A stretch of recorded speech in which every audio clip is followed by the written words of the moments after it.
तरंग शिखर समा स्वादेन देवासमे आनन्दाभिविगाहनं विदधते लोकाश्च बोधान्विताः सत्ये सहसै सद्गुरुर्विजयते कारुण्यलीलाधरो हंसानां नियतोपदः शुभकरो बोधेन्दुरत्नाकरः यो ब्रह्माणं विदधाति पूर्वं यो वै वेदांश्च प्रहिणोति तस्मै तमः देवमात्मबुद्धिप्रकाशं मुमुक्षुर्वै शरणमहं प्रपद्ये मुमुक्षुर्वै शरणमहं प्रपद्ये।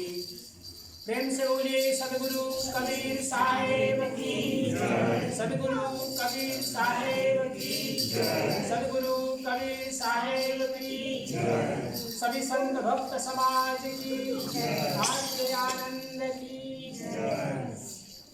सत्य पुरुष परमात्मा हम सबके हृदय में विराजमान सद्गुरु कबीर साहेब, परम आदरणीय महंत श्री अभिलख साहेब जी, परम आदरणीय महंत श्री कृष्णदास जी साहेब, परम आदरणीय महंत श्री युधिष्ठिर साहेब, परम आदरणीय महंत श्री नरोत्तम कल्याणदास जी साहेब, साध्वी बहनें, परम आदरणीय सभी भक्त हंसजन, देवियों, सज्जनों और प्यारे प्यारे बच्चों, सद्गुरु कबीर साहेब के इस पावन पवित्र धनदास अभिलख कुंज में हम सब लोग उपस्थित हैं और प्रतिवर्ष की भांति सद्गुरु कबीर साहब का प्राकट्य महामहोत्सव का कार्यक्रम यहाँ पर आयोजित हुआ है। बहुत ही श्रद्धा भक्ति के साथ यहाँ पर सभी तरफ हमारे जितने भी भक्तजन हैं यहाँ पर सब लोगों ने मिलकर सुंदर तैयारी की है, सजावट किया है, प्रसाद महाप्रसाद की तैयारी की है। सद्गुरु कबीर साहब का प्राकट्य महामहोत्सव एक ऐसा अवसर आता है जब हम अपने जो पूर्व के महंत साहब लोग हैं उन सबको स्मरण करते हैं तो निश्चय ही याद आता है इस मॉरिशस देश के सर्वप्रथम मंदिर प्रेमास्या में प्रथम महंत श्री श्रवणदास जी साहब का, और तब से लेकर के जितने सत्यलोक वासी हुए हैं सभी महंतों का नमन करते हैं, सभी साधु जनों को नमन करते हैं, सभी साध्वियों को नमन करते हैं। भारत में जितने भी गुरु परंपरा है अभी इस समय लगभग 48 गुरु गादियाँ हैं भारत में। श्रीमती गोपाल साहेब, जागृत साहेब, भगवान दास गोस्वामी साहेब, गुरु बंकेजी साहेब, सहतेजी साहेब, धीरेन्द्र दास साहेब और जितने भी अन्य पारखी संप्रदाय है, इस तरह करके लगभग 48 गद्दियाँ हैं। उन सभी को नमन करते हैं और साथ ही साथ हमारे मॉरिशस देश में जितने भी संत महंत और भक्तगण हैं सभी को नमन करते हुए आज के इस पावन सद्गुरु कबीर साहब के प्राकट्य महामहोत्सव के जो कार्यक्रम है हम सब लोग सद्गुरु कबीर साहब के जो उनका जीवन चरित्र है उसको स्मरण करने का शुभ अवसर है। हम सब लोग जानते हैं सद्गुरु कबीर साहब का आगमन भारत में किन परिस्थितियों में हुआ था। हरिधर्मदास साहब ने अपने आरती में बहुत सुंदर बात कही, हंस उबारन कारण प्रगटे तनधारी। सद्गुरु कबीर साहब का इस संसार में आगमन का एकमात्र यही कारण था कि वो हंसों को सत्यलोक पहुंचा सके। जब जब संसार में विकृतियां अर्थात निरंजनी सृष्टि, निरंजनी माया का बाहुल्य हो जाता है, जब उसकी संख्या बढ़ जाती है और लोग अपने पथ से भ्रष्ट हो जाते हैं तो महापुरुषों का आगमन होता है।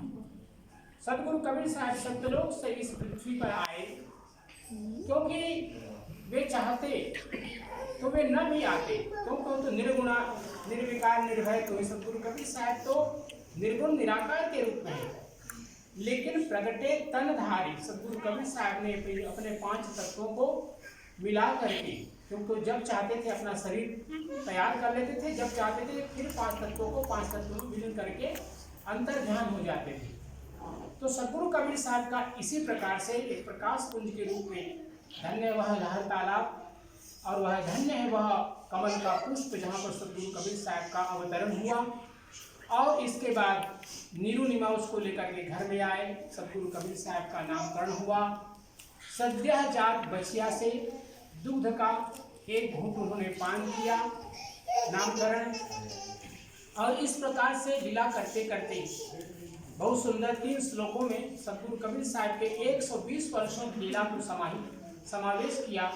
पंच श्री हजूर प्रकाश निराम साहब सत्यलोकवासी धीरेन्द्रदास साहब के परंपरा के नादवंश के द्वितीय आचार्य और खरसियाँ गद्दी के द्वितीय आचार्य के रूप में उन्होंने कहा, आदौ फुल्ल कुशेष यः प्रविलसत् कासार मध्ये भवत्। इसी प्रकार अंतिम में अंतर ध्यान मजन मनोमघरे जातन चरित्रम गुरु, अर्थात 3 श्लोकों में सतगुरु कबीर साहब के संपूर्ण लीला के जितने मुख्य घटनाएं थी उन सबको समाहित किया। सतगुरु कबीर साहब किस प्रकार से स्वामी रामानंद जी को, भले वो कहने के लिए उनको गुरु बनाए, लेकिन वास्तव में स्वामी रामानंद जी के अंदर में जो जाति पात का भेदभाव था उनको मिटाया। इसी प्रकार से सतगुरु कबीर साहब ने जागीर दास साहब को उन्होंने दर्शन दिया, जिनको हम जागू साहब के नाम से जानते हैं। भगवान साहब गोस्वामी, जिनको भक्ताही शाखा कहते हैं। और इसी प्रकार से श्रुति गोपाल साहब, जो कि अपने विद्वता के बहुत अहंकार में थे, उसको उन्होंने सर्वाजित पंडित उनका नाम था पहले, उनको श्रुति गोपाल दास नाम दिया। इसी प्रकार सहदेजी साहब, बंकई साहब, चतुर्भुज साहब और मगहर कनिवासा किया प्रकाशा जहाँ धर्मदासा प्रधारी धीरेन्द्रदास साहब, उनकी परंपरा। और कालांतर में गरीबदास साहब, जगजीवन साहब, भीसा साहब, पलटू साहब, एक पूरी परंपरा सतगुरु कबीर साहब ने ये जितने भी संतों को उन्होंने दीक्षा दिया और सत्यलोक का मार्ग दिखलाया। इसी परंपरा में जहाँ जहाँ उन्होंने देखा, क्योंकि सतगुरु कबीर साहब उनका जब भी कोई लीला दिखाने की बात होती थी तो ऐसा नहीं कि वो उस लीला को दिखा करके कोई उनको प्रतिष्ठा पाने की आकांक्षा थी, नहीं, बल्कि जो लोगों के अंदर में अभिमान आ गया था, जैसे सिकंदर लोदी उस समय का बादशाह था, सतगुरु कबीर साहब ने उसके दाह, जो उसके व्याधि थी, उसको मिटाया। उनके गुरु थे शेख तकी, उसके अंदर अहंकार आ गया था और जलन की भावना आ गई थी कि उनके जो स्थान पर कबीर साहब की प्रतिष्ठा ज़्यादा सिकंदर लोदी करने लगे। तो सतगुरु कबीर साहब ने जितने 52 कसनियाँ ली शेख तकी ने, उन सबको उन्होंने परास्त किया और उन सभी जितनी भी कसौटियाँ थी सब में खरे उतरे सतगुरु कबीर साहब। कमाल और कमाली, हम सब जानते हैं, कमाली शेख तकी की बेटी थी जो कि अंदर गाड़ी जा चुकी थी, उसको दफना दिया गया था। कबीर साहब ने उसको फिर से बाहर लाया और उसको जीवित किया, कमाली का नाम दिया। इसी प्रकार कमाल नदी में बह रहे थे, मृत शरीर था उनका, उसको अपने पास बुलाया, उसको जीवित किया, कमाल का नाम उनको दिया। इसी प्रकार से जहाँ पर दक्षिण भारत में जो एक मठ था, वहाँ पर भी पंडितों ने कबीर साहब के साथ में चालाकी चलने की बात की कि जो वेद पढ़ेगा वही केवल पंक्ति में बैठ करके भोजन करेगा। सतगुरु कबीर साहब ने भैंसे को छुआ और वो वेद मंत्र पढ़ने लगा। वहाँ उन पंडितों के अहंकार की निवृत्ति हुई और सतगुरु कबीर साहब ने उन सबको सन्मार्ग में लगाया। इसी प्रकार से जगन्नाथपुरी में जगन्नाथ धाम की स्थापना में सतगुरु कबीर साहब का कितना बड़ा योगदान रहा, इसको हम सब लोग जानते हैं। गुरु गोरखनाथ जो अपनी सिद्धि के लिए बहुत अहंकार करते थे, सतगुरु कबीर साहब ने उसको परास्त किया और उनको सन्मार्ग में लगाया। शैव अर्थात शिव को मानने वाले, वैष्णव को मानने वालों में बराबर झगड़े चलते थे, उस झगड़े को सतगुरु कबीर साहब ने मिटाया। इस प्रकार से जो उस समय के मुस्लिम शासक थे, उन लोग हिंदुओं को जबरदस्ती मुसलमान बनाते थे। सतगुरु कबीर साहब ने जितने मुस्लिम शक्तियाँ थी सबको पराभूत कर दिया, परास्त कर दिया।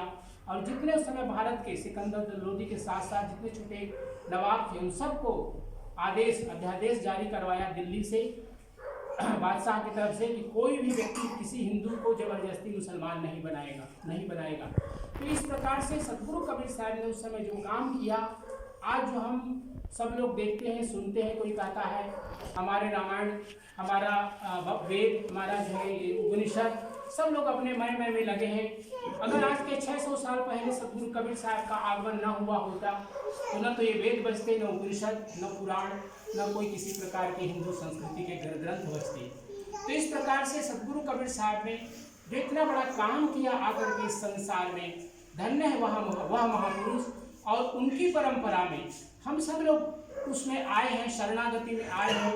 हम सब लोगों का सौभाग्य है, आप सभी लोगों का सौभाग्य है कि ऐसे महापुरुष की शरणागति में हम लोग आए हैं और अपने जीवन को ले चल रहे हैं। तो ये जो पावन प्राकट्य महामहोत्सव है, ज्येष्ठ मास की पूर्णिमा हम सब लोग हर साल मनाते हैं। हमारे सभी भी जितने भारत के बाहर मॉरिशस और जितने भी विश्व भर में कबीरपंथी भाई बहन हैं, जितने भी अन्य संप्रदाय के हमारे सतगुरु कबीर साहब के प्रति प्रेम रखने वाले लोग हैं, उन सब का जीवन सुखमय हो, मंगलमय हो, सतगुरु से प्रार्थना करते हुए यहाँ पर जो आयोजन हुआ है, जितने आप सब लोग तन से, मन से, धन से जिस प्रकार से सहयोग किए हैं, आप सबका जीवन सुखमय हो, मंगलमय हो। और ये अभिलक परिवार मॉरिशस में बड़ा ही सुनाम धन्य है कि बराबर कुछ न कुछ विशेष कार्यक्रम आप लोग करते रहते हैं प्रतिमाह। अभी सत्संग भी आप लोगों का जो साप्ताहिक था, कृष्ण बहन बोल रहे थे कि शुरू करने वाले हैं, क्योंकि कोविड के कारण से 2 साल से नहीं चल पा रहा था। तो धन्य है आप सब लोग कि न केवल अपने जीवन को आप लोग भक्ति में लगा रहे हैं, आप अपने साथ साथ जितने भी आपके परिवार जन हैं, यहाँ पर कई परिवार हैं, गोविंद परिवार है, कलीसर परिवार है, बगल में सालिक परिवार है और जितने भी अन्य परिवार हैं, आप लोग साथ समय समय पर हम लोग को भी आप लोग बुलाते रहते हैं। तो आप सब लोग इसके लिए भूरी भूरी प्रशंसा के पात्र हैं। सतगुरु कबीर साहब आप सभी को इस प्राकट्य महामहोत्सव के उपलक्ष्य में आप सबके जीवन को सुखमय, मंगलमय और समृद्धि से पूरित करें, सतगुरु से प्रार्थना करते हैं। आइए साहब के पावन नाम का संकीर्तन करेंगे। इसके बाद साहब जी जैसे अपने जीवन को आगे बढ़ाएंगे। सब लोग मिलकर के सतनाम धुन करते हैं। और अभी अभी हम लोगों ने देखा पूरा जीवन जिन्होंने समर्पित किया पंथ के लिए, बसंती बहन अस्वस्थ हो गई, तो इस सतनाम का जो पुण्य है उनको भी प्राप्त हो और शीघ्र वो ठीक हो सके, इसके लिए भी सतगुरु से प्रार्थना करते हुए ये नाम धुन करते हैं। सब लोग मिल करके गाएंगे 3 बार। सत्यनाम सत्यनाम सत्यनाम बोल, जय करुणामय सत्यनाम बोल, सत्यनाम सत्यनाम सत्यनाम बोल, जय करुणामय सत्यनाम बोल, सत्यनाम सत्यनाम सत्यनाम बोल, जय करुणामय सत्यनाम बोल, सत्यनाम सत्यनाम सत्यनाम बोल, जय करुणामय सत्यनाम बोल, सत्यनाम सत्यनाम सत्यनाम बोल, जय करुणामय सत्यनाम बोल, जय करुणामय सत्यनाम बोल। बोलिए सतगुरु कबीर साहिब की जय, सतगुरु कबीर साहिब की जय, धर्मदास साहिब की जय, मणिनाम साहिब की जय। सतगुरु के चरणों में 3 बार बंदी करेंगे सब लोग मिल करके। साहिब साहिब साहिब